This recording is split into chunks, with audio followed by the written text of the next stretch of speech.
Welcome to Vedadi classes. Vedadi classes में आपका स्वागत है। Today we will discuss about the carbon and compounds class 10th। So last दो video में हमने कार्बन एंड कंपाउंड्स के कार्बन एंड इस कंपाउंड्स में इथेनॉल तक कवर किया था। अब हम इसमें कवर करेंगे इथेनोइक एसिड।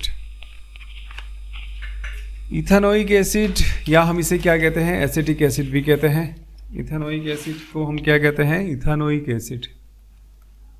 इथेनोइक एसिड और इसके प्रॉपर्टीज़ के बारे में हमें पढ़ना है। तो इथेनोइक एसिड को हम कहते हैं CH3COOH या इसे हम एसिटिक एसिड भी कहते हैं। और एसिटिक एसिड कहाँ पे पाया जाता है? एसिटिक एसिड विनेगर में पाया जाता है ना, विनेगर में पाया जाता है। तो ये इंपॉर्टेंट चीज़ है ना। फिजिकल प्रॉपर्टीज़ की हम बात करते हैं तो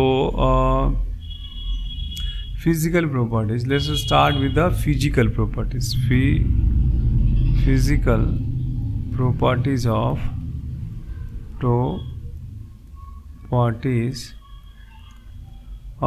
physical properties of ethanoic acid. Ethanoic acid, तो इथेनोइक एसिड में फिजिकल प्रॉपर्टीज में फर्स्ट हमारा होता है, इथेनोइक एसिड बेसिकली होता क्या है, कैसा होता है? तो कलरलेस होता है। तो कलरलेस लिक्विड होता है। क्या होता है? कलरलेस लिक्विड होता है। एंड टेस्ट कैसा होता है ये? तो ये सार टेस्ट होता है, खट्टा सा होता है और इसमें स्मेल आती है विनेगर की। अच्छा, इसका बॉइलिंग पॉइंट की हम बात करें तो बॉइलिंग पॉइंट कितना होता है? 118 डिग्री सी होता है ना। वैसे इथेनोइक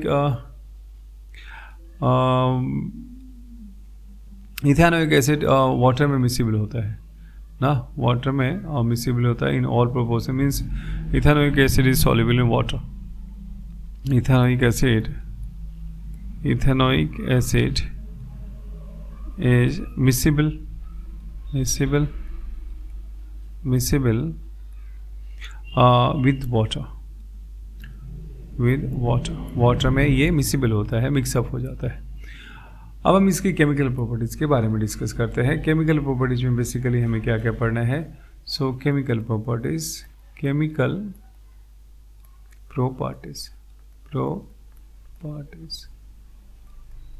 सो केमिकल प्रॉपर्टीज़ में आपका आता है, ये कहता है ethanoic acid basically acidic in nature होता है ना, और ब्लू लिटमस को ये रेड में कन्वर्ट कर जाता है ना। सो फर्स्ट हम इसकी केमिकल प्रॉपर्टीज पे ये करें तो कहता है turn blue litmus into red ना। अच्छा, कहते हैं कार्बोक्सिलिक एसिड बेसिकली डाइल्यूट जो इथेनोइक एसिड होते हैं वो ब्लू लिटमस पेपर को रेड में कन्वर्ट कर देते हैं और इससे क्या पता चलता है कि वो एसिडिक इन नेचर होता है ना। सो नाउ जो पीएच होता है, पीएच की हम बात करें, पीएच मतलब पोटेंशियल ऑफ हाइड्रोजन कहते हैं इसे, या पावर ऑफ हाइड्रोजन आयन के भी कहते हैं। सो डाइल्यूट इथेनोइक एसिड जो होता है वो उसका पीएच 4 के अराउंड होता है ना। 4 मतलब एसिडिक होता है ना। सो कहता है कि नेक्स्ट रिएक्शन जो आपका आता है, उसे हम कहते हैं reaction with carbonate and hydrogen carbonate. मतलब हाइड्रोजन कार्बोनेट किसे कहते हैं, या हम उसे बाइकार्बोनेट भी कहते हैं। तो पहला है रिएक्शन विद सोडियम कार्बोनेट। अच्छा, सोडियम कार्बोनेट का फॉर्मूला क्या होता है? सोडियम कार्बोनेट का फॉर्मूला होता है Na2CO3। क्या होता है? Na2CO3। सो यहाँ पे आपका आता है कि हम कैसे रिएक्ट करते हैं। तो मैं यहाँ पे इक्वेशन लिखता हूँ, आपको बैलेंस करना है। तो ये एसिटिक एसिड होता है CH3COOH प्लस इसके साथ हम रिएक्ट करवाते हैं Na2CO3, क्या देगा? तो ये sodium salt of fatty acid देता है, तो ये दे देगा आपका CH3COONA। इसे हम कहते हैं सोडियम इथेनोइट या सोडियम एसीटेट भी कहते हैं, और साथ में आपका वाटर और कार्बन डाइऑक्साइड मिल जाएगा। बैलेंसिंग पर्पस के लिए आपको 2 सोडियम है, आपको यहाँ पे 2 लेना पड़ेगा, बाकी ओवरऑल ये बैलेंस्ड है ना। तो सोडियम कार्बोनेट क्या होता है, सोडियम कार्बोनेट जब रिएक्ट करता है इथेनोइक एसिड के साथ, किसके साथ, बहुत इंपॉर्टेंट है, you should keep in mind कि रिएक्शन विद सोडियम कार्बोनेट ना। तो जब सोडियम कार्बोनेट रिएक्ट करता है एसिटिक एसिड या इथेनोइक एसिड के साथ, तो ये सोडियम इथानोइड देता है, सोडियम इथानोइड कहते हैं, इथानोइड। अच्छा, सोडियम इथानोइड क्या है, एक एस्टर है, क्या है ये, एस्टर है ना। और जब एस्टर फॉर्म होता है तो उसकी काफ़ी स्वीट स्मेल आती है। अच्छा, नाउ नेक्स्ट रिएक्शन जो आपका आता है, अच्छा इसमें एक और चीज़ आती है, एक क्या कहता है कि यदि इस कैसे पता चलता है कि इसमें कार्बन है, तो कहता है कि कार्बन है तो यदि वो कार्बन डाइऑक्साइड देगा यदि रिएक्ट करके ना सोडियम कार्बोनेट के साथ, तो और फिर वो कार्बन डाइऑक्साइड गैस को जब हम लाइम वाटर के साथ रिएक्ट कराएंगे तो लाइम वाटर टर्न मिल्की हो जाता है, तो दैट इंडिकेट्स कि उसमें कार्बन डाइऑक्साइड है, मीन्स जो गिवन कंपाउंड है उसमें कार्बन है ना। इसको हम ऐसे समझते हैं कि पहले हम कुछ और रिएक्शन करते हैं, उसके बाद हम इसके बारे में डिस्कस करते हैं। तो सेकंड फोर्थ रिएक्शन है आपका, फोर्थ रिएक्शन आपका है, कहता है reaction with sodium by hydrogen carbonate, reaction with sodium hydrogen carbonate. और सोडियम हाइड्रोजन कार्बोनेट को ही भी हम क्या कहते हैं, सोडियम बाइकार्बोनेट भी कहते हैं। क्या कहते हैं, सोडियम बाइकार्बोनेट कहते हैं ना। अच्छा, इसका जो फॉर्मूला होता है वो होता है NaHCO3, सोडियम बाइकार्बोनेट।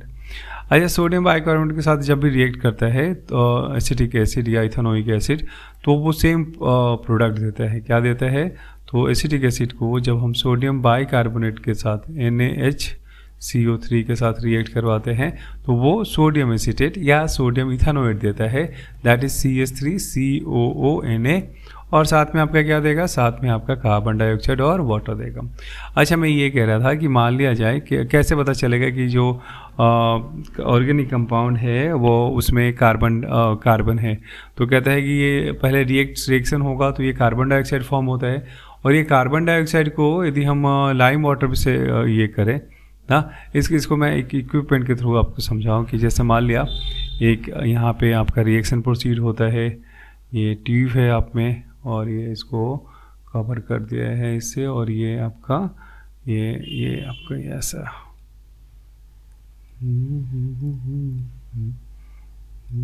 अच्छा, इसमें भी एक हम क्या लगाते हैं, ट्यूब लगा देते हैं इधर।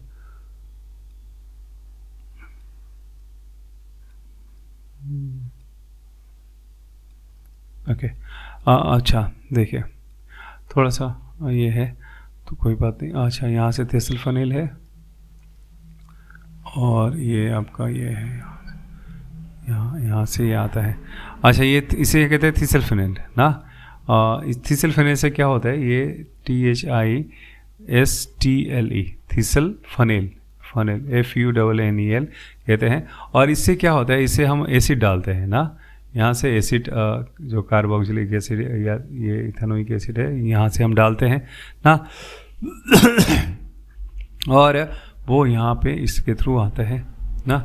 अच्छा, यहाँ पे हम क्या करते हैं, ऑलरेडी हम सोडियम कार्बोनेट ले लेते हैं या सोडियम बाइकार्बोनेट जो भी है, तो हमने यहाँ पे सोडियम कार्बोनेट ले लिया है या सोडियम बाइकार्बोनेट जो भी आपके पास है, Na2CO3, तो और यहाँ से एसिड गिरता है, और जैसे एसिड गिरेगा उनके बीच रिएक्शन प्रोसीड होगा, ये जैसे गिरेगा रिएक्शन प्रोसीड होगा, और रिएक्शन के दौरान क्या होगा, कार्बन डाइऑक्साइड गैस निकलेगा, और कार्बन डाइऑक्साइड गैस इसके ये ग्लास डिलीवरी ट्यूब कहते हैं इसे, और ये इस ग्लास से फिर ये कहाँ पे आ जाता है, ये टेस्ट ट्यूब है, ये आपके पास एक ये टेस्ट ट्यूब है, और इस टेस्ट ट्यूब में आपने ऑलरेडी क्या लिखा है, लाइम वाटर ले रखा है। क्या ले रखा है, लाइम वाटर पहले से ले रखा है, ये आपका लाइम वाटर है ना, लाइम वाटर। तो जैसे ही लाइम वाटर के कांटेक्ट में ये कार्बन डाइऑक्साइड आती है, ये कार्बन डाइऑक्साइड आपका आ रहा है, जैसे इसके कांटेक्ट में आ जाता है, जो इसका कलर है लाइम वाटर वो मिल्की हो जाता है। क्या हो जाता है, मिल्की हो जाता है। सो ये लाइम वाटर क्या होता है, lime water convert into milky lime water ना. So lime water turns milky. इसका कलर क्या हो जाता है, मिल्की हो जाता है. ये इंडिकेट करता है कि जो रिएक्शन प्रोसीड हो रहा है उसमें कार्बन डाइऑक्साइड रिलीज हो रहा है ना. अच्छा नाउ, अच्छा कोई और हम रिएक्शन है इसका, तो हाँ कुछ और रिएक्शन के बारे में हम डिस्कस करते हैं. तो कहता है reaction with sodium hydroxide. Sodium hydroxide क्या है, अल्कली है ना.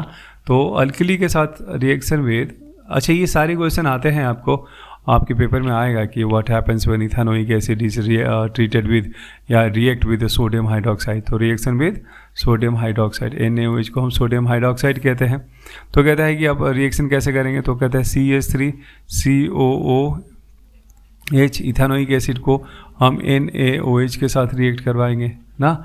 होता क्या है, तो होता क्या है कि यहाँ से एक वाटर मॉलिक्यूल निकल जाता है. क्या निकल जाता है, एक वाटर मॉलिक्यूल निकल जाता है. और जैसे ही एक वाटर मॉलिक्यूल यहाँ से निकलेगा, एक वाटर मॉलिक्यूल जैसे ही निकलेगा, ये H2O आपका निकल गया. और बचेगा क्या, जो बचेगा वो आपका आंसर होगा. तो बचेगा क्या, CH3COONA. और इसको हम क्या कहेंगे, सोडियम इथेनोएट. इथेनोएट. इथेनोएट हमने क्यों कहा कि 2 कार्बन है, 2 कार्बन को इथेन कहते हैं. और उसके साथ चूँकि एस्टर है फंक्शनल ग्रुप, तो OH हमने कह दिया. तो ये बनाता है सोडियम इथेनोएट.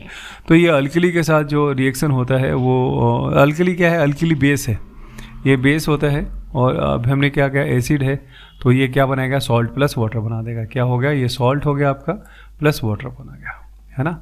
तो ये सिंपल सा रिएक्शन है जो आपको you should keep in mind. Okay ना. नेक्स्ट रिएक्शन जो आता है इसका किसका, इथेनोइक एसिड का. और उसको हम क्या कहते हैं, उसको कहते हैं reaction with alcohol. Reaction with alcohol. अच्छा ये बहुत इंपॉर्टेंट रिएक्शन है, रिएक्शन विद अल्कोहल. कहता है कार्बोक्सिलिक एसिड को हम जब रिएक्ट करवाते हैं अल्कोहल के साथ, तो ये बन जाता है एस्टर. क्या बन जाता है, एस्टर बन जाता है ना. और इस प्रोसेस को हम कहते हैं एस्टेरिफिकेशन. क्या कहते हैं, एस्टेरिफिकेशन. सो हम इसको ऐसे लिख सकते हैं, when carboxylic acid ना react with अल्कोहल. किसके साथ, अल्कोहल के साथ. तो ये क्या बनाता है, it forms in presence of conc H2SO it forms पहले लिखते हैं. it forms क्या बनाता है, एस्टर किसके प्रेजेंस पे, सो in presence of conc H2SO4, concentrated H2SO4 के प्रेजेंस में वो क्या बना देता है, एस्टर बना देता है. रिएक्शन कैसे प्रोसीड होगा, तो हम मान लिया हमने कौन सा एसिड ले लिया, हमने ले लिया एसिटिक एसिड या इथेनोइक एसिड. तो हमने CH3COOH ये स्ट्रक्चर होता है, ये ले लिया. और साथ में हमने क्या ले लिया, अल्कोहल ले लिया. अल्कोहल हमने मान लिया इथेनॉल ले लिया. क्या ले लिया, इथेनॉल. इथेनॉल का फॉर्मूला क्या होता है, C2H5OH. अब ये जैसे ही कॉन्क H2SO4 के प्रेजेंस में रिएक्ट करेगा तो होगा क्या, एक वाटर मॉलिक्यूल निकल जाएगा. कहाँ से निकलेगा, तो ये वाटर मॉलिक्यूल यहाँ से निकल गया. और बाकी आपस में क्या होंगे, बाकी आपस में वो जुड़ जाएंगे. कैसे जुड़ जाएंगे, तो CH3COOC2H5. और ये जुड़ के क्या बन गया, एस्टर बन गया और वाटर एलिमिनेट हो गया. इसका नाम क्या होगा, मैंने बताया था कि एस्टर के केस में जो ऑक्सीजन से जुड़ा हुआ अल्काइल ग्रुप है उसको हम लिखेंगे विद कैपिटल लेटर. तो हमने लिख दिया इथाइल. क्या लिख दिया, इथाइल. और 2 कार्बन को हम इथेन कहते हैं, तो इथेन कह दिया हमने. और इसके साथ क्या लगा देते हैं, OH, इथेनोएट. तो ये हो गया इथाइल इथेनोएट. अच्छा कैसे पता चलता है कि ये अच्छा, इस प्रोसेस को हम कहते हैं esterification. The process is known as, इस प्रोसेस को हम क्या कहते हैं, with when a carboxylic acid react with alcohol it forms ester in presence of conc H2SO4 and the process is known as esterification. इसे हम एस्टेरिफिकेशन कहते हैं. एस्टेरिफिकेशन का मतलब क्या होगा, एस्टर का बनना। तो क्वेश्चन में डायरेक्ट समटाइम आएगा कि एस्टेरिफिकेशन क्या है, then you have to write when carboxylic acid react with the alcohol it forms ester and the process is known as esterification. अच्छा, कैसे पता चलता है एस्टर हो गया? तो एस्टर बेसिकली कहाँ पे पाया जाता है? परफ्यूम्स वगैरह में एस्टर पाया जाता है। इसकी स्मेल बड़े प्लेजेंट होती है ना। तो एस्टर क्या होता है, एस्टर जो होता है उसकी स्मेल जो होती है काफ़ी प्लेजेंट होती है, काफ़ी मतलब खुशबूदार होती है ना। सो काफ़ी प्लेजेंट स्मेल होती है इसके। और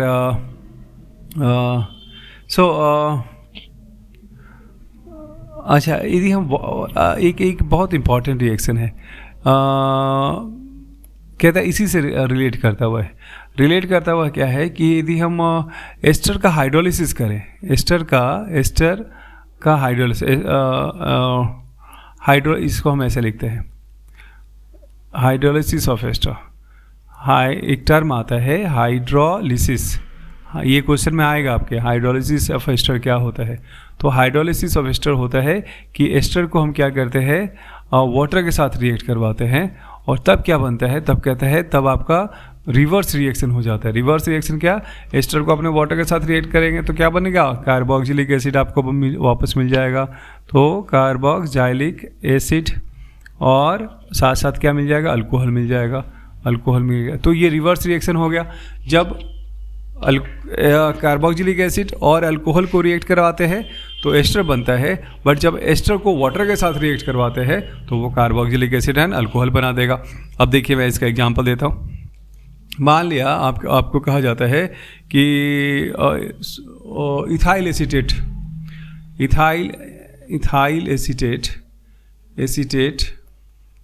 या इथाइल इथानोएट भी कहते हैं इसे, इथाइल इथानोएट भी कहते हैं। कहता है इसका हाइड्रोलिसिस करते हैं ना, तो कहता है हाइड्रोलिसिस ऑफ इथाइल एसीटेट, तो आपको क्या देगा, तो हाइड्रोलिसिस ऑफ इथाइल एसीटेट आप करेंगे तो क्या बनेगा। तो ये देखिए मैं आपको सॉल्व करके बताता हूँ इसे।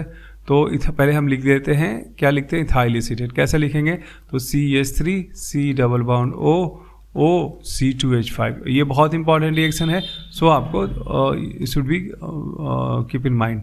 अच्छा, वाटर को हम लिख सकते हैं H+OH- है ना। अब क्या होगा, तो यहाँ से आपका एक यहाँ से ब्रेकिंग होगा और यहाँ से एक अल्कोहल बन जाएगा। अच्छा, अल्कोहल कौन सा बनाएगा, ये जो कार्बन जो इसके साथ जुड़ा हुआ है ना ऑक्सीजन के साथ, वही अल्काइल ग्रुप अल्कोहल बनाएगा। तो आपको 2 कार्बन का अल्कोहल मतलब C2H5OH मिल गया, प्लस और क्या मिला है आपके पास CH3COOH। तो ये आपके पास आ गया CH3 C double bond OOH। CH3COOH को हम क्या कहेंगे, इथेनोइक एसिड क्या कहेंगे, इथेनोइक एसिड ना, या एसिटिक एसिड भी कहेंगे, और इसे हम क्या कहेंगे, इथेनॉल। तो रिवर्स रिएक्शन हो गया, बहुत इंपॉर्टेंट है, इसलिए मैं इस पर जोर दे रहा हूँ कि esterification and hydrolysis of ester ना, दोनों ही बहुत इंपॉर्टेंट है ना। एस्टेरिफिकेशन में कार्बोक्सिलिक एसिड अल्कोहल के साथ एस्टर बनाता है, एंड हाइड्रोलिसिस ऑफ एस्टर में क्या होता है, एस्टर को वाटर के साथ रिएक्ट कराते हैं तो वो वापस से आपको कार्बोक्सिलिक एसिड और अल्कोहल दे देता है। So these are the reactions related to carboxylic acid ना। अच्छा, एक और टर्म होता है सेपोनिफिकेशन। सेपोनिफिकेशन क्या होता है, सेपोनिफिकेशन क्या कहते हैं उसे,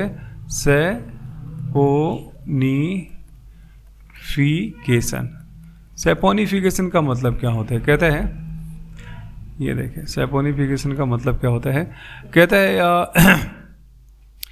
अल्कलाइन हाइड्रोलिसिस ऑफ एस्टर ना, इसी को हम क्या कहते हैं, सेपोनिफिकेशन। क्या कहते हैं, the alkaline hydrolysis of esters, इसी को हम क्या कहते हैं, सेपोनिफिकेशन कहते हैं ना। इससे क्या बनता है, सोप बनता है ना। The alkaline hydrolysis of ester, इससे क्या बनता है, सोप बन जाता है। साबुन जो होता है हम जो यूज करते हैं दैट इज द सोप ना। अच्छा, अब कैसे पता चलेगा कि जो गिवन कंपाउंड है उसमें कार्बोक्सिलिक एसिड है, तो इसके लिए हम कुछ टेस्ट करते हैं। तो टेस्ट में आपका क्या आता है, टेस्ट तो पहला टेस्ट आपका आता है, कैसे पता चलेगा कि जो गिवन ऑर्गेनिक कंपाउंड है वो कार्बोक्सिलिक एसिड है। तो इसको हम कहते हैं कहते हैं ये कैसे करेंगे, तो कहता है सोडियम हाइड्रोजन कार्बोनेट टेस्ट। क्या कहते हैं, पहला होता है सोडियम हाइड्रोजन कार्बोनेट टेस्ट। तो ये टेस्ट होता क्या है, तो इसमें बेसिकली ऑर्गेनिक कंपाउंड को हम क्या करते हैं, एक टेस्ट ट्यूब में लेते हैं। ऑर्गेनिक कंपाउंड को हम क्या करते हैं, ये टेस्ट ट्यूब है आपका, इसमें ऑर्गेनिक कंपाउंड को ले लिया, आपको पता नहीं है कि वो कार्बोक्सिलिक एसिड आपने ले लिया। अब उसमें हम क्या करते हैं, वो अब उसमें हम एक pinch of sodium hydrogen carbonate डाल देते हैं ना, pinch of sodium hydrogen carbonate इसमें डाल दिया। जैसे ही अब सोडियम हाइड्रोजन कार्बोनेट आप इसमें डालेंगे तो होगा क्या, कार्बन डाइऑक्साइड इवॉल्व होगा। क्या होगा, सेम रिएक्शन अभी मैंने यहाँ पे आपको करवाया था, ये देखे, ये कहाँ गया, ये तो सोडियम कार्बोनेट या सोडियम बाइकार्बोनेट के साथ रिएक्ट करेंगे तो क्या होता है, कार्बन डाइऑक्साइड इवॉल्व होता है। और कार्बन डाइऑक्साइड को हम क्या करते हैं,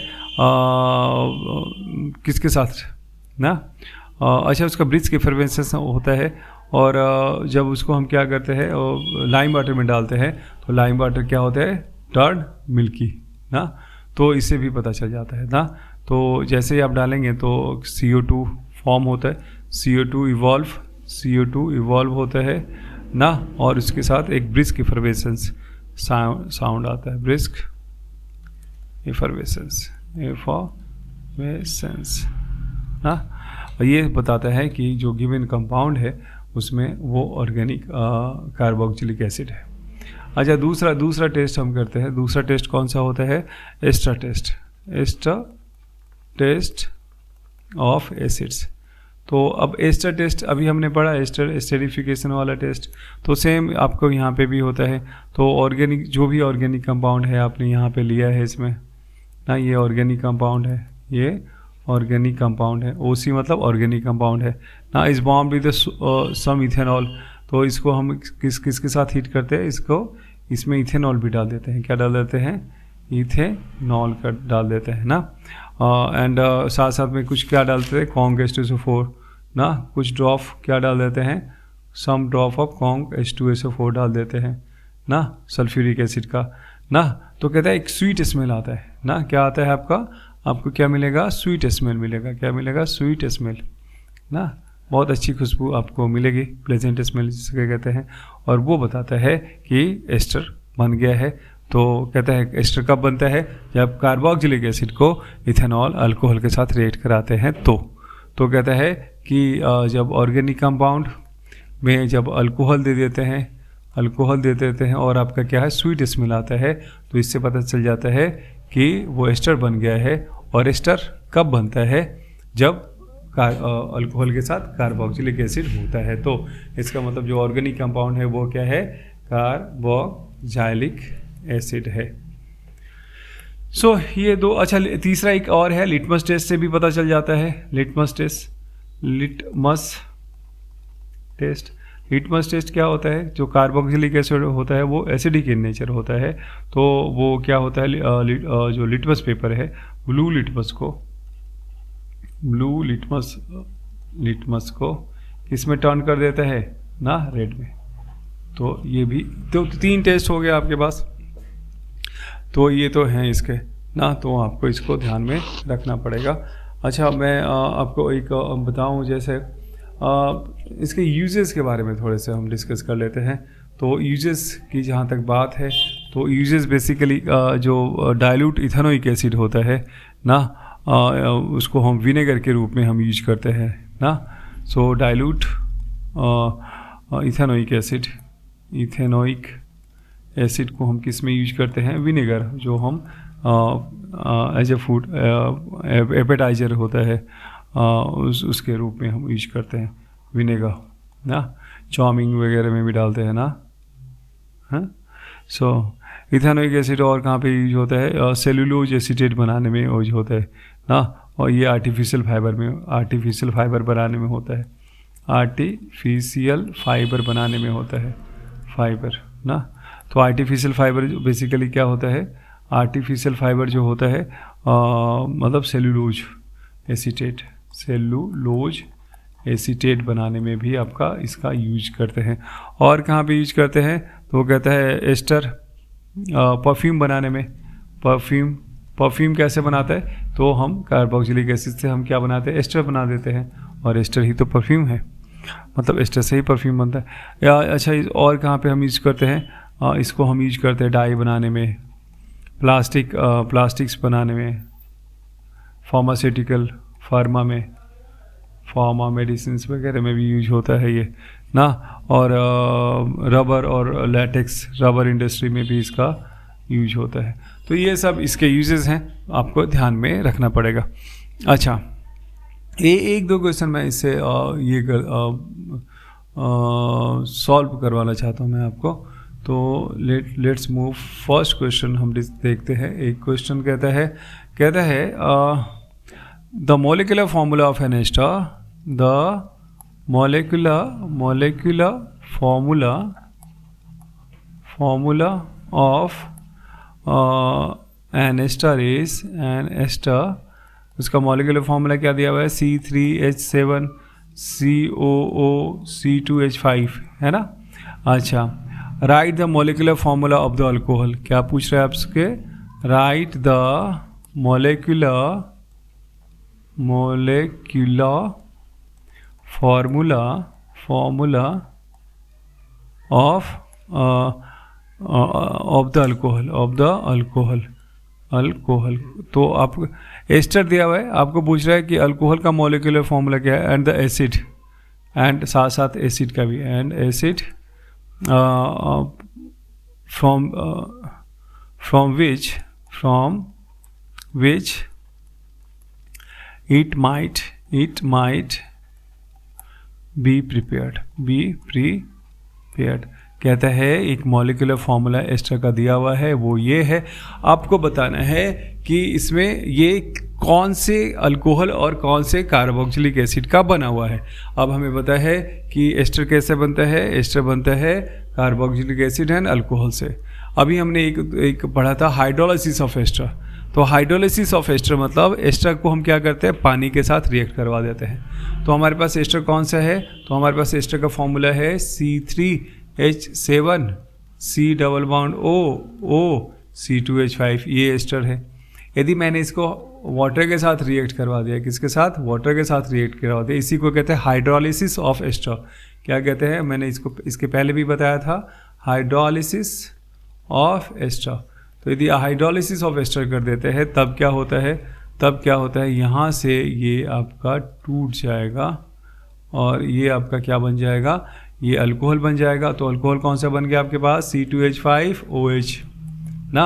और साथ साथ क्या आपका बन गया, एक तो आपका अल्कोहल बन गया, और जो दूसरा है वो आपका क्या बन जाएगा, C3H7 C+OOH C3H7 C+OOH ना। तो ये चार कार्बन का एसिड बन जाएगा। क्या बन जाएगा, 4 कार्बन का एसिड बन गया। तो 4 कार्बन के एसिड को हम कहते हैं ब्यूटानोइक एसिड। क्या कहते हैं, ब्यूटेनोइक एसिड। तो ब्यूटानोइक एसिड बन गया। अच्छा, ब्यूटानोइक एसिड बन गया। अल्कोहल कौन सा बन गया, तो 2 कार्बन का अल्कोहल, जैसे इथेन ऑल बन गया। अच्छा, ये जो कंपाउंड एस्टर है उसका नाम क्या होगा, तो ये हो जाएगा इथाइल। यहाँ पे ऑक्सीजन से जुड़ा 2 कार्बन है तो कैपिटल लेटर के साथ लिखेंगे इथाइल। और यहाँ पे 1 और 3 4 कार्बन है, 4 कार्बन को लिखते हैं ब्यूटेन, और उसके साथ क्या लगा देंगे, O8, तो ethyl butanoate. So the molecular formula of ester this. तो एस्टर कौन सा आपका हो गया, एस्टर हो गया इथाइल ब्यूटानोएट। और जब वो किससे बना हुआ है, तो वो बना हुआ इथेनॉल और ब्यूटानोइक एसिड के साथ। तो यही आपका आंसर हो गया। I hope you understand this question. तो ऐसे ही क्वेश्चन आपसे पूछे जाएंगे। अब एक आता है, एक बचा हुआ है सोप एंड डिटर्जेंट। सोप क्या होता है और डिटर्जेंट क्या होता है, तो इसको भी हम समझते हैं। तो सोप और डिटर्जेंट के बारे में हम पढ़ते हैं। तो जहाँ तक सोप की बात करते हैं तो ये देखिए, सोप जो होता है, सोप बेसिकली होता क्या है? तो सोप होता है sodium salt which has cleansing properties in water ना। सोप के बेसिकली क्या होता है? सोडियम सॉल्ट होता है ना। सोडियम सॉल्ट किसके कहते हैं? तो ये बेसिकली सोडियम और potassium salt of carboxylic acid होता है। क्या होता है? सोप इज सोडियम और potassium salt of carboxylic acid. अच्छा, जो कार्बोक्सिलिक एसिड में होगा ना, वो इसमें काफ़ी इसके लॉन्ग चेन होंगे ना, लॉन्ग चेन होंगे, बड़े से बहुत बड़ा होता है। मतलब इसमें 17 कार्बन 15 कार्बन के होते हैं। जैसे मान लिया सोप, कुछ इस सोप की हम बात करें तो ये होता है सोडियम एस्टीएरेट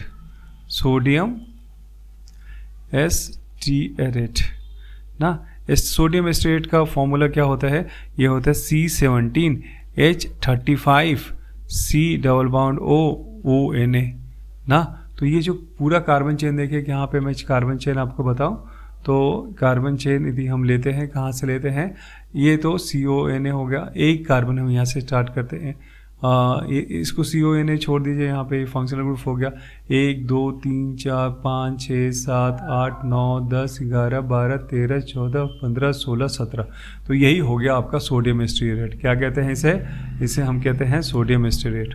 तो सोडियम एस्टीएरेट का फॉर्मूला आपको पता चल गया। तो ये भी क्या है? ये क्या है? सोप है ना। इसमें अल्काइल ग्रुप कितना है? C17H35 का अल्काइल ग्रुप है और ये फंक्शनल ग्रुप है CONA। अच्छा, ऐसे ही दूसरा भी एक आता है, दूसरे को हम कहते हैं सोडियम पामीटेट। क्या कहते हैं? सोडियम, ये भी सोप ही है, सोडियम पामीटेट। सोडियम पामीटेट का जो फॉर्मूला होता है वो होता है C15। ये 15 कार्बन वाले अल्काइल ग्रुप का होता है H31। वेट अ सेकंड, इसको मैं H31 हो जाता है और ये हो जाता है C डबल बॉन्ड ONA हो जाता है ना। तो ये होता है। अच्छा, सोप जो होता है बेसिकली बेसिक इन नेचर होता है। सोप क्या होता है? बेसिक इन नेचर होता है। जो भी सोप होता है, सोप जो भी आप लेते हैं वो बेसिक इन नेचर होता है। क्या होता है? Basic in nature. तो बेसिक इन नेचर कैसे पता चलेगा? तो ये जो लिटमस पेपर है, लिटमस पेपर, तो रेड लिटमस को ब्लू में कन्वर्ट कर देता है ना। रेड लिटमस, यदि आप इसको रेड लिटमस में डालें, लिटमस पेपर में, तो वो किस में कन्वर्ट हो जाएगा? ब्लू में। किस में कन्वर्ट हो जाएगा? ब्लू में। बट ये ब्लू लिटमस से कोई इफेक्ट नहीं होता, क्योंकि ये रेड लिटमस को ब्लू में कन्वर्ट कर देता है। इसका मतलब ये बेसिक इन नेचर होता है। क्या होता है? बेसिक इन नेचर होता है। अच्छा, हम कैसे बना सकते हैं? क्या हम इसको प्रिपेयर कर सकते हैं लेबोरेटरी में या घर पे? तो हम आप इसे प्रिपेयर कर सकते हैं बड़े आसानी से घर पे। तो क्या करेंगे आप? लैब या घर पे आपको प्रिपेयर करना है सोप, तो इसके लिए क्या क्या चाहिए होगा? आपको वेजिटेबल ऑयल चाहिए होगा। क्या चाहिए? वेजिटेबल ऑयल चाहिए होगा, है ना। और क्या चाहिए होगा? तो और साथ में आपको चाहिए होगा क्या? सोडियम हाइड्रोक्साइड, जिसे हम कास्टिक सोडा कहते हैं, सोडियम हाइड्रोक्साइड चाहिए होगा और सोडियम क्लोराइड चाहिए होगा, सोडियम क्लोराइड। तो इन 3 चीज़ों से आप क्या होता है? सोप बना सकते हैं, है ना। अच्छा, आपने यहाँ पे देखा होगा, इस पे लिखा होगा, जब स्ट्रक्चर लिख रहे हैं तो यहाँ पे लिखा हुआ है hydrophilic head and hydrophobic tail. क्या लिखा हुआ है? Hydrophilic head and hydrophilic tail. Hydrophilic का मतलब होता है, हाइड्रो मतलब होता है वाटर, हाइड्रो मतलब होता है क्या? वाटर। यहाँ पे हाइड्रो मतलब वाटर होता है, फिलिक मीन्स लविंग। तो ये वो एंड है जो पानी को प्यार करता है, मतलब पानी से अटैच्ड होता है। हाइड्रोफोबिक टेल, हाइड्रो मतलब होता है वाटर और फोबिक मतलब होता है हेटेड, मतलब ये पानी से दूर भागता है ना। अब यहीं से स्टार्ट होता है क्लींसिंग एक्शन ऑफ सोप। अच्छा, मान लिया किसी कपड़े पे ग्रीस वगैरह लग गया, क्या लग गया? ग्रीस लग गया। तो कहता है जो hydrocarbon part of the molecule होता है ना, सॉल्युबल इन ऑयल होता है। क्या होता है? वो ऑयल में या ग्रीस में सॉल्युबल होता है एंड बट पानी से वो दूर भागता है। सो कहता है कि जो हाइड्रोकार्बन जो पार्ट होता है, मैं यहाँ पे ही लिख दूँ आपको थोड़ा सा, जो एक मिनट, ब्लैक इज राइट। तो कहता है कि जो ये हाइड्रोफोबिक जो टेल है, इसी को हम कहते हैं हाइड्रोकार्बन। क्या कहते हैं? हाइड्रोकार्बन भी कहते हैं, कार्बन भी कहते हैं। तो ये जो हाइड्रोफिलिक टेल है, ये क्या होता है? ऑयल सॉल्युबल होता है। क्या होता है? ऑयल या ग्रीस सॉल्युबल होता है। ग्रीस जो होता है उसमें सॉल्युबल होता है। तो जैसे ही आप साबुन लगाते हैं, उस ग्रीस, मान ली किसी कपड़े पे ग्रीस लग गया या ऑयल लग गया, तो आप उसमें क्या करते हैं? साबुन लगाते हैं, तो it can attach to the molecule ना, वो ग्रीस से अटैच हो जाएगा ना, एंड सॉल्युबल इन वाटर ना। तो कहता है कि अच्छा ग्रीस से अटैच होगा, और जो भी इसमें डॉट वगैरह है उससे अटैच होगा ना। एंड जो हाइड्रोफिलिक पार्ट है ना, हाइड्रोफिलिक पार्ट मतलब निगेटिव चार्ज जिस पे डेवलप्ड है ना, तो वो क्या करेगा? वो जो पानी में सॉल्युबल है ना, सो वो वाटर मॉलिक्यूल के साथ अटैच होगा। और जैसे ही अच्छा एक साइड क्या हो गया? एक साइड मैं आपको एक पिक्चर दिखाऊं। ये देखिए, ये डॉटी कपड़ा है। तो जो हाइड्रोकार्बन है या हाइड्रोफोबिक एंड है, वो इसके साथ अटैच हो जाएगा। और जो हाइड्रोफिलिक वाला पार्ट है ना, जो निगेटिव आयन वाला पार्ट है, वो वाटर मॉलिक्यूल से अटैच हो जाएगा। और जैसे ही आप कपड़े को हिलाएंगे, ये जो ये सारा का सारा डॉट और ये इसको लेके ये क्या होगा? यहाँ से भाग जाएगा ना। तो ये सोप मॉलिक्यूल्स का ये होता है। तो क्या होता है? जो फिर से मैं एक बार समझा दूँ, जो हाइड्रोकार्बन पार्ट है सोप का, हाइड्रोकार्बन पार्ट जो है सोप का, वो क्या होता है? ग्रीस से अटैच हो जाता है। ग्रीस, डॉट या ऑयल जो भी है उससे अटैच हो जाता है ना। और जो हाइड्रोफिलिक, अच्छा हाइड्रोकार्बन जो पार्ट है उसे हम कहते हैं हाइड्रोफोबिक। हाइड्रोफोबिक, फोबिक मतलब होता है फोबिया, फोबिया मतलब डरना। और अच्छा यहाँ पे हो जाता है हाइड्रोफिलिक। क्या होता है? हाइड्रोफिलिक। जो हाइड्रोफिलिक पार्ट है, वो जो निगेटिव वाला पार्ट है, उसी को हम कहते हैं शॉर्ट आयनिक पार्ट जो होता है ना। सो ये COO माइनस वाला जो पार्ट होता है ना, ये बहुत शॉर्ट होता है, इसे हम कहते हैं शॉर्ट आयनिक पार्ट। आयनिक पार्ट वो किससे अटैच हो जाता है? वो वाटर से अटैच हो जाता है ना। अब दो चीज़ें अटैच होगी, आपने जैसे थोड़ा सा हिलाया, वो सारे डस्ट को लेके वो निकल जाएगा ना। सो ये प्रोसेस होता है cleansing action of what? Soap ना। अच्छा, सोप जो होता है वो हार्ड वाटर में बेसिकली जिसमें कैल्शियम और मैग्नीशियम सॉल्ट होते हैं, वो सूटेबल नहीं होता। वो वॉशिंग क्लोथ्स वो सही से कपड़े को साफ़ नहीं करता। अच्छा, अब देखिए, तो इसके लिए फिर आपको क्या चाहिए? आपको डिटर्जेंट चाहिए होता है। क्या होता है? डिटर्जेंट। डिटर्जेंट क्या होता है? मैं आपको डिटर्जेंट यहाँ ही समझाते जाऊँ। सो डिटर्जेंट के बारे में हम पहले थोड़ा सा पढ़ लें। सो डिटर्जेंट क्या होता है? तो कहता है सोपलेस सोप होता है। ये भी सोपलेस सोप को हम डिटर्जेंट कहते हैं ना। बेसिकली ये हार्ड वाटर में भी काम करता है ना। ये भी सोडियम एस्टेट जैसा ही इसका स्ट्रक्चर होता है ना, बट क्या होता है? ये हार्ड वाटर में भी काम कर जाता है ना, उसको साफ़ कर देता है। अब कहते हैं कि जब दोनों एक जैसे हैं तो फिर मतलब क्या? अच्छा, कुछ कॉमन डिटर्जेंट के बारे में मैं आपको बताता हूँ। तो कुछ कॉमन डिटर्जेंट जैसे हो गया आपके पास sodium and dodecyl benzene sulfonate,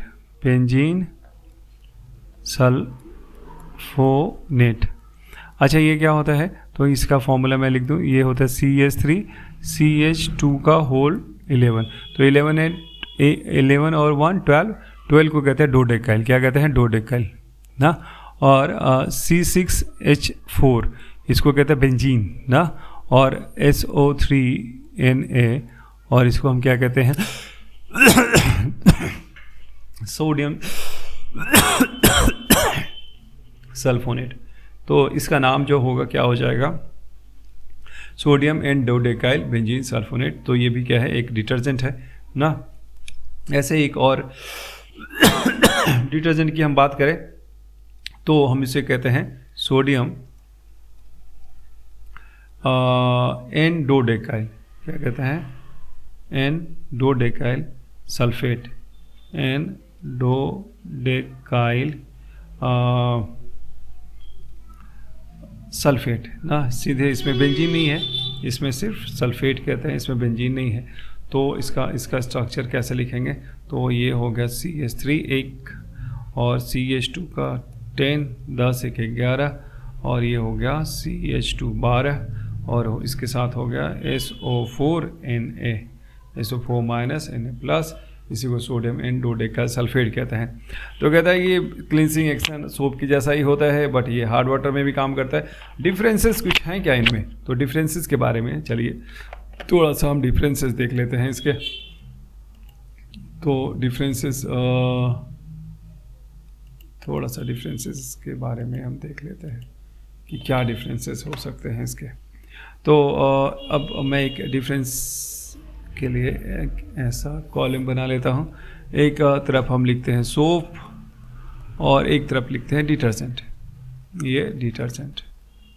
अच्छा, सोप देखिए, सोप क्या होता है? सोप क्या होता है? सोडियम सॉल्ट ऑफ सोडियम और पोटासियम कहते हैं, सोडियम और पोटासियम सॉल्ट ऑफ किसका है?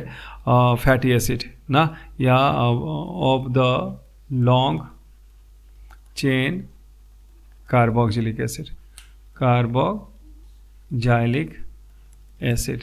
अच्छा, इसमें आप एग्जांपल दे सकते हैं, जैसे मैंने बताया सोडियम एस्टेरेट, सोडियम पामेटेट ना, ऐसे करके ना। और द आयनिक ग्रुप इसमें कौन सा होता है? सो आयनिक ग्रुप इसमें होता है COON माइनस Na प्लस। तो ये आयनिक ग्रुप होता है इसमें ना। इसके बाद हम करते हैं इसमें क्या हो, डिटर्जेंट हम किसे कहते हैं? तो ये basically sodium salt of long chain of benzene sulphonic acid होता है। क्या कहते हैं इसे? Sodium salt of long chain benzene sulphonic acid, benzene sulphonic acid होता है। अच्छा, जिसमें जो लॉन्ग चेन या हाँ, इसमें जो डिटर्जेंट होता है बेसिकली। सो डिटर्जेंट में क्या होता है? आयनिक ग्रुप जो होता है, आयनिक ग्रुप की बात करें, सो आयनिक ग्रुप इसमें कौन सा होता है? तो आयनिक ग्रुप होता है SO3Na ना, या इसमें हो सकता है SO4 माइनस Na प्लस। तो दो आयनिक ग्रुप इसमें पॉसिबल है।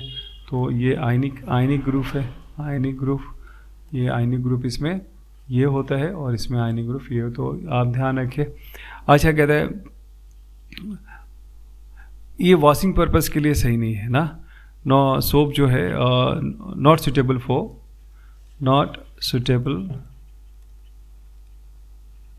फॉर वॉशिंग पर्पस ना, कपड़े धोने के लिए ये सही नहीं है ना। सो तब क्या होता है? कपड़े धोने के लिए आप क्या करेंगे? डिटर्जेंट यूज कीजिए ना। सो क्योंकि वो हार्ड वाटर में भी काम करता है। सो डिटर्जेंट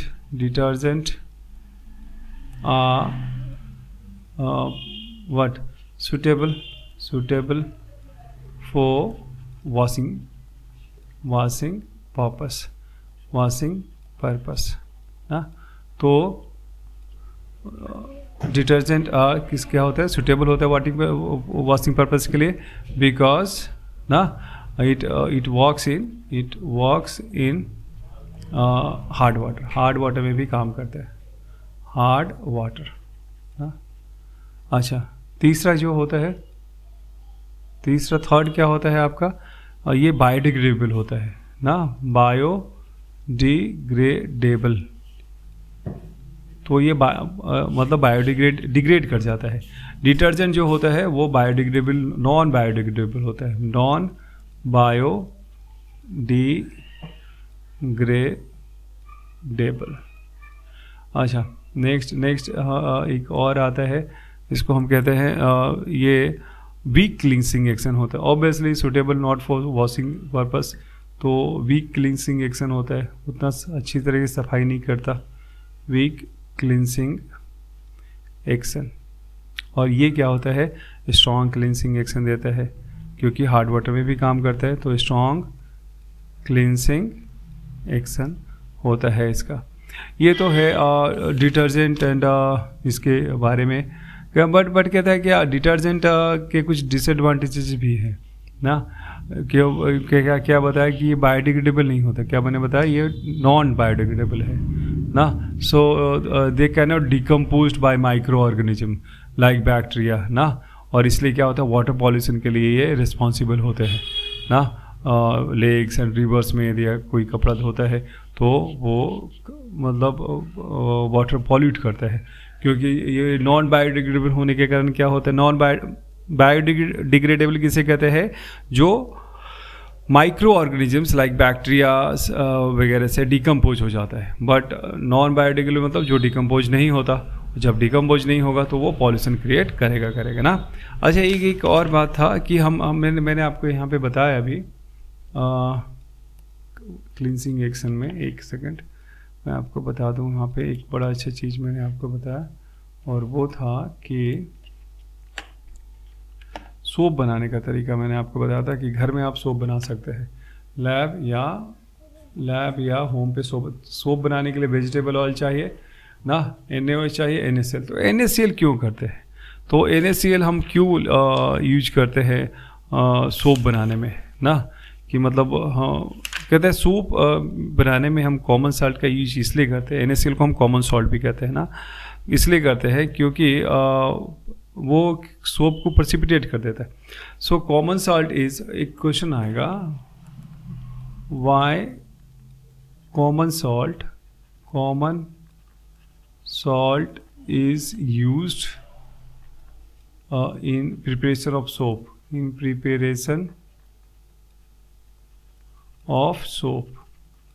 तो क्यों हम यूज करते हैं, तो कहता है basically common salt is added to precipitate ना, वो जमा देते हैं ना, टू प्रेसिपिटेट मतलब जमा देना, इकट्ठा करना ना, एग्रीगेट कर देना, प्रेसिपिटेट आउट ऑल, किसको करता है, all the soap from the aqueous solution.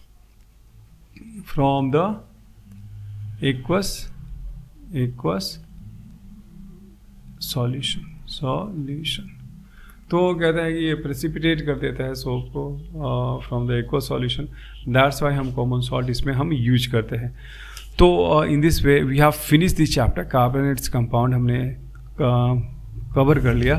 आप इसको तीनों वीडियो को देखें, कार्बोनेट कंपाउंड्स के 3 पार्ट्स हमने 3 वीडियो बनाए हैं, इन तीनों वीडियो को देखें। अच्छा, जहाँ आपको क्या होता है कि आप वीडियो को रोक के देखें, तो आपको ज़्यादा समझ में आ गया कि एक्चुअली रिएक्शन कैसा हो रहा है, कैसे उसको फिर कॉपी में लिखें, नोट करें, तो ये आपके लिए हेल्पफुल होगा। सो नेक्स्ट हम लोग एक नए वीडियो में मिलेंगे विद किसी दूसरे चैप्टर के साथ। So till then take care of yourself and good bye.